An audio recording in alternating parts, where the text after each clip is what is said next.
Nilambur MLA. PV. അൻവറിന്റെ വെളിപ്പെടുത്തലിൽ പ്രതിരോധത്തിലായി ആഭ്യന്തര വകുപ്പും സർക്കാരും. മുഖം രക്ഷിക്കാനുള്ള നീക്കം സർക്കാർ തുടങ്ങിയെങ്കിലും ഭരണപക്ഷ എം.എൽ.എയുടെ വിമർശനം ആയുധമാക്കാൻ ഒരുങ്ങുകയാണ് പ്രതിപക്ഷം. വിവരങ്ങളുമായി കോഴിക്കോട് നിന്ന് ദിസ്ന സുരേഷ് ഒപ്പം ചേരുന്നു. ദിസ്ന, ഈ അൻവർ പിന്നോട്ടില്ല എന്ന് തന്നെയാണ് നമ്മൾ മനസ്സിലാക്കേണ്ടത്. ഇനിയെങ്ങാനും ഒരു അഡ്ജസ്റ്റ്മെന്റ്, ഒരു കോംപ്രമൈസ്, അതും പ്രേക്ഷകർ പറയുന്നുണ്ട്, അങ്ങനെ ഉണ്ടായി പിന്മാറുന്നുവെങ്കിൽ മാത്രമേ ഉള്ളൂ. പക്ഷേ വെളിപ്പെടുത്തി കഴിഞ്ഞത് നിലവിലുണ്ടല്ലോ രാഷ്ട്രീയ ഉപരിതലത്തിൽ. കൃത്യമായി പ്രതിപക്ഷത്തില്ല, മുഖ്യമന്ത്രിയുമായിട്ട് നേരിട്ട് സംസാരിക്കുമെന്ന് ഇന്നലെ പറഞ്ഞിട്ടുണ്ട്. അപ്പോൾ ഇനി വെളിപ്പെടുത്താനില്ല. അപ്പോൾ ഒരു ശരിക്കും ഒരു പിന്നോട്ട് പോക്കാണോ അത്? ഇത് പ്രതിപക്ഷം ഒരു വലിയ ആരോപണം ഇങ്ങനെ രാഷ്ട്രീയ ഉപരിതലത്തിൽ നിൽക്കുന്ന സാഹചര്യത്തിൽ അത് എങ്ങനെ ഉപയോഗപ്പെടുത്താനാണ് പ്രതിപക്ഷത്തിന്റെ തീരുമാനം?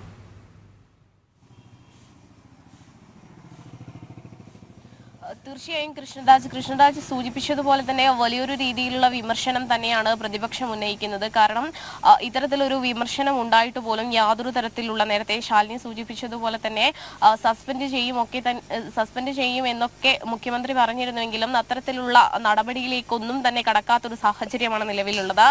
ഈ പശ്ചാത്തലത്തിൽ വലിയൊരു രീതിയിലുള്ള വിമർശനം തന്നെയാണ് പ്രതിപക്ഷ കക്ഷികൾ ഉന്നയിക്കുന്നത്. പ്രധാനമായും മുമ്പ് തന്നെ ഈ പ്രതിപക്ഷം ഇത്തരത്തിൽ പൊളിറ്റിക്കൽ സെക്രട്ടറിക്കെതിരെയൊക്കെ തന്നെയും വലിയ രീതിയിലുള്ള വിമർശനം ഉന്നയിച്ചിരുന്നു. അതായത് മുഖ്യമന്ത്രിയെ മുന്നോട്ട് നയിക്കുന്നത് ഇത്തരത്തിൽ പോലീസ് സേനയിലെ ചില ക്രിമിനൽ പശ്ചാത്തലമുള്ള ആളുകളാണ് എന്നുള്ള ഒരു വിമർശനം പ്രതിപക്ഷ കക്ഷികൾ നേരത്തെ തന്നെ ആരോപിക്കുന്ന ഒരു സാഹചര്യം നിലവിലുണ്ടായിരുന്നു. ഈ പശ്ചാത്തലത്തിലാണ് പി.വി. അൻവറിന്റെ ഇത്തരത്തിലുള്ള വെളിപ്പെടുത്തലുകൾ വരുന്നത്. അതോടൊപ്പം തന്നെ ശബ്ദരേഖകൾ അടക്കമുള്ള വെളിപ്പെടുത്തലുകളാണ് പി.വി. അൻവർ പുറത്തുവിട്ടിരിക്കുന്നത് എന്ന് തന്നെയാണ് നമുക്കറിയാൻ സാധിച്ചിട്ടുള്ളത്. എന്നാൽ കഴിഞ്ഞ ദിവസങ്ങളിലൊക്കെ തന്നെയും അദ്ദേഹം സംസാരിച്ചതനുസരിച്ച് ഇനി പുതിയ വെളിപ്പെടുത്തലുകളൊന്നും തന്നെ തന്നിൽ നിന്നും പ്രതീക്ഷിക്കേണ്ട, നേരിട്ട് മുഖ്യമന്ത്രിയുമായി സംസാരിക്കുമെന്ന നിലപാടിൽ തന്നെയായിരുന്നു പി.വി. അൻവർ ഉണ്ടായിരുന്നത്. എന്നാൽ പുതിയ വെളിപ്പെടുത്തലുകൾക്ക് സാധ്യതയുണ്ട്, തുറന്ന പറച്ചിലുകൾക്ക് സാധ്യതയുണ്ട് എന്ന വിലയിരുത്തലിൽ തന്നെയാണ് ഇപ്പോൾ രാഷ്ട്രീയ നിരീക്ഷകർ എത്തി നിൽക്കുന്നത്. ഇപ്പോൾ CPM ബ്രാഞ്ച് സമ്മേളനങ്ങളൊക്കെ നടക്കുന്ന ഒരു കാലഘട്ടമാണ്. ഈ സമയത്ത് തന്നെ ഇത്തരത്തിലുള്ള വെളിപ്പെടുത്തലുകൾ വന്ന് ഈ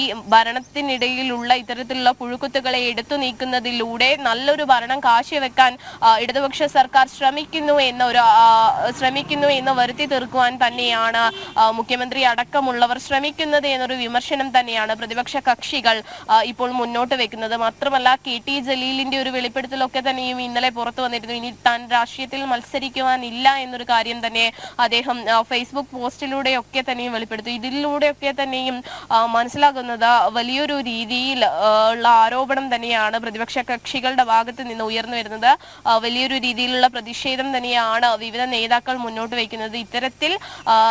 ഇത്തരത്തിൽ സുരക്ഷിതമായി കൊണ്ടുപോകേണ്ട ആഭ്യന്തര വകുപ്പിൽ ഇത്തരത്തിലുള്ള പ്രശ്നങ്ങൾ ഉണ്ടാവുന്നു. അതോടൊപ്പം തന്നെ ശബ്ദ സന്ദേശങ്ങൾ വരെ ചോർത്താൻ ശ്രമിക്കുന്നു എന്നതൊക്കെ തന്നെയും വലിയൊരു ആരോപണങ്ങൾക്ക് വഴിവെച്ചിരിക്കുകയാണ്.